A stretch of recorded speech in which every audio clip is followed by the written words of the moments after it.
মধ্যপ্রাচ্যে অস্থিরতায় বাংলাদেশ থেকে বাতিল হচ্ছে একের পর এক ফ্লাইট। বিমানবন্দরের কর্তৃপক্ষ জানিয়েছে 4 দিনে প্রায় 150 ফ্লাইট বাতিল হয়েছে। এতে আটকা পড়েছেন হাজার হাজার প্রবাসী কর্মী।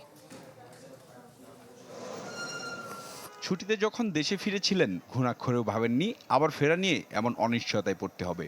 নাওয়া খাওয়া ছেড়ে এখন বিমানবন্দরে বসা একরাশ হতাশা আর ক্লান্তি নিয়ে।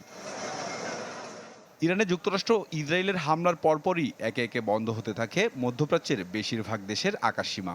শনিবার থেকে এ পর্যন্ত বাংলাদেশ থেকে মধ্যপ্রাচ্যগামী প্রায় 150 ফ্লাইট বাতিল হয়েছে। এবার নগদে পাচ্ছেন হেলিকপ্টার অফার, তাই কেনাকাটার পেমেন্ট নগদে করুন আর বুঝে নিন 2000 টাকারও বেশি ক্যাশব্যাক সহ হেলিকপ্টার রাইড। পেমেন্ট শুরু করুন আজই। মঙ্গলবার একদিনে ঢাকা ও চট্টগ্রাম থেকে বাতিল হয়েছে 45টি ফ্লাইট। আগামী 5 মার্চ পর্যন্ত দুবাই, আবুধাবি, শারজা, দোহা ও দাম্মামের ফ্লাইট স্থগিতের কথা জানিয়েছে বিমান বাংলাদেশ কর্তৃপক্ষ।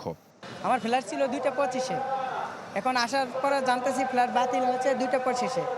পরবর্তী ফ্লাইটটা 5টার দিকে হবে, হইতে পারে এরকম বলতেছে।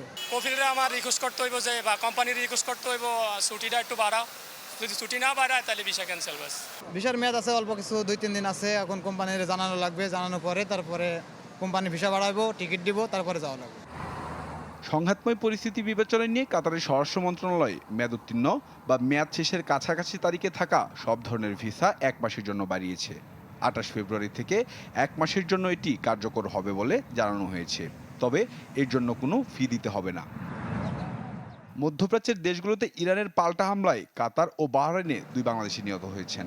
এছাড়া আহত হয়েছেন কয়েকজন। সম্রাট হোসেন, চ্যানেল 24, ঢাকা।